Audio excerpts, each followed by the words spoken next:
Who we are? Women. What we want. Yaşamak.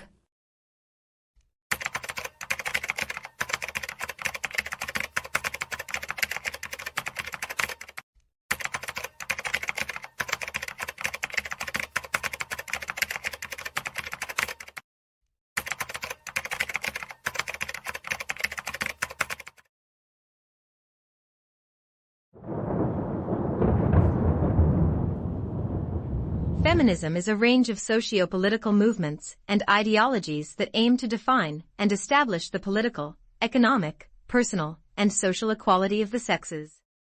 When we look at the first emergence of feminism, we need to go back to the Age of Enlightenment. The ideas of free thinkers such as Lady Mary Wortley Montagu and Marquis de Condorcet played an important role in the emergence of feminism. British female writer Mary Wollstonecraft's A Vindication of the Rights of Woman can be accepted as the first work written on feminism. Feminism began to take an organized form, especially when women became aware of the discrimination between the two genders and started to organize. Socialist utopian Charles Fourier was the first person to call the movement feminism, which took place in the Reform movement in the 19th century. Publishing The Subjection of Women in 1869, John Stuart Mill, you are familiar with this name from our Homo economicus video, argues that discrimination between men and women is one of the biggest obstacles to the development of human beings. The feminist movement, which grew steadily after the Industrial Revolution, began to reap its fruits in the 20th century. Especially after the First World War, the recognition of women's right to vote and to be elected by many countries is one of the important steps taken for equality between women and men. At this point, I respectfully commemorate the President of the Republic of Turkey, Mustafa Kemal Ataturk, who gave women the right to vote and be elected in the beginning of 1930s. Until the end of the 18th century, human rights were limited to men's rights. Because the patriarchal social order pushed women into the background. This was first protested by Olympe de Gouges in France in 1793. According to Gouges, 17 articles of men's rights, defined as human rights, should have been adapted to women as well. He expressed this view with his famous saying, "If a woman has the right to be sentenced to death row, she should also have the right to watch from the stands." Towards the end of the 19th century, in many European countries, the first mass wave of feminism, and especially women's movements, began in the United States and Australia. According to their spokespersons, what led to the start of this movement was the desire to have equal political rights with men, the desire to receive equal pay with men for the same job, and the desire of women to go to university and work in any job. This current affected many countries until the end of the 19th century. Before that, fewer women were educated at universities than men. Women's suffrage was first recognized in New Zealand in 1893, and it became widespread in the 20th century. As a result of the Socialist Revolution in Germany and the Soviet Union in 1917, it was given as an award for the contribution of women to the country during the war in America and Great Britain at the same time. Other countries, such as France and Italy, gave women the right to vote in World War II. They began to give at the end of World War II. The first wave of feminism continued into the first 20 years of the 20th century. In this process, most of the demands of women in many countries were already being fulfilled. On the other hand, many reasons caused women to return to their traditional places in society.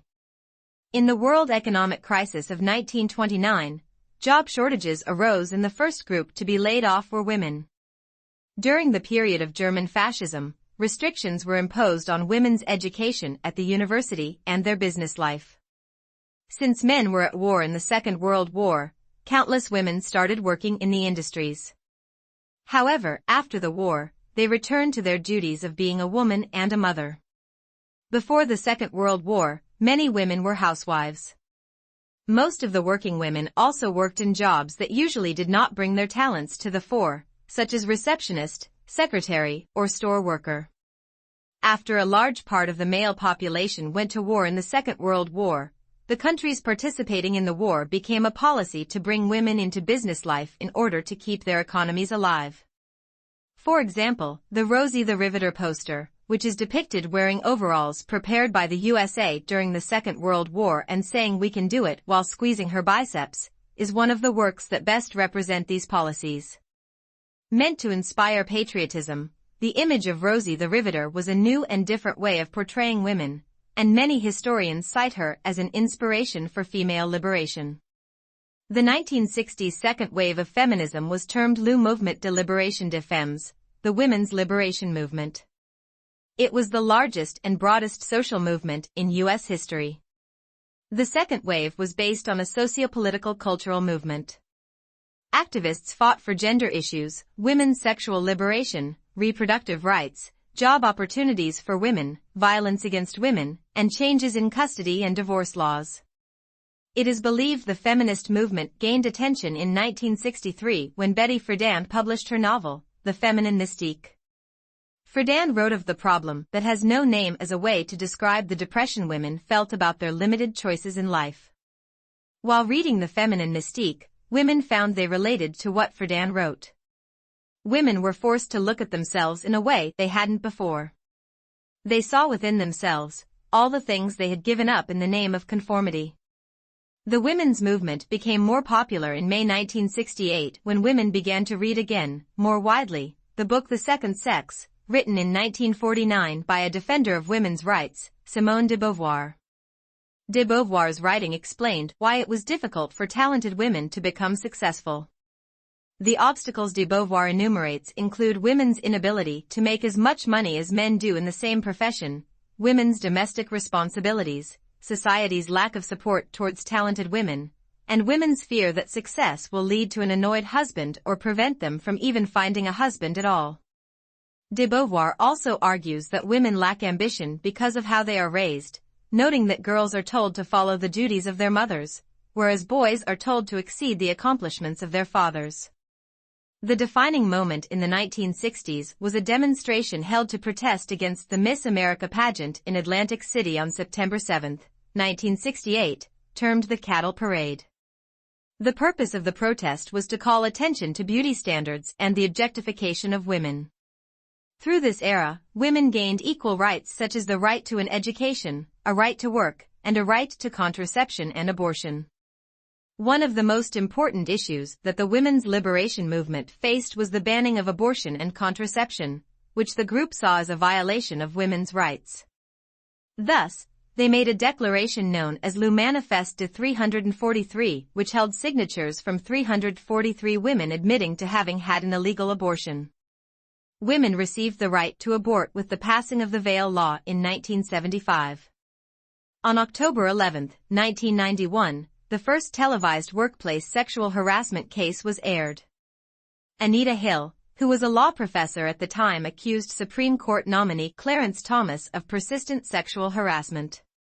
Anita Hill recounted the details of her experience in court to an all-male panel. Despite there being 4 corroborating witnesses, the case was dismissed and Clarence Thomas was confirmed into the Supreme Court. Though the case was dismissed, it encouraged other women to speak out on their own experiences, which led to Congress passing the Civil Rights Act of 1991, which gave legal action against workplace sexual harassment. The United Nations Human Development Report 2004 estimated that when both paid employment and unpaid household tasks are accounted for, on average women work more than men. In rural areas of selected developing countries, women performed an average of 20% more work than men, or 120% of men's total work, an additional 102 minutes per day. In the OECD countries surveyed, on average women performed 5% more work than men, or 105% of men's total work, an additional 20 minutes per day. However, men did up to 19 minutes more work per day than women in 5 out of the 18 OECD countries surveyed, Canada, Denmark, Hungary, Israel, and the Netherlands. According to UNwoman, women perform 66% of the world's work, produce 50% of the food, but earn 10% of the income and own 1% of the property. During the course of the women's movement in Western society, effective changes have taken place, including women's suffrage, the right to initiate divorce proceedings and no-fault divorce, the right of women to make individual decisions regarding pregnancy, and the right to own property. It has also led to broad employment for women at more equitable wages, and access to university education.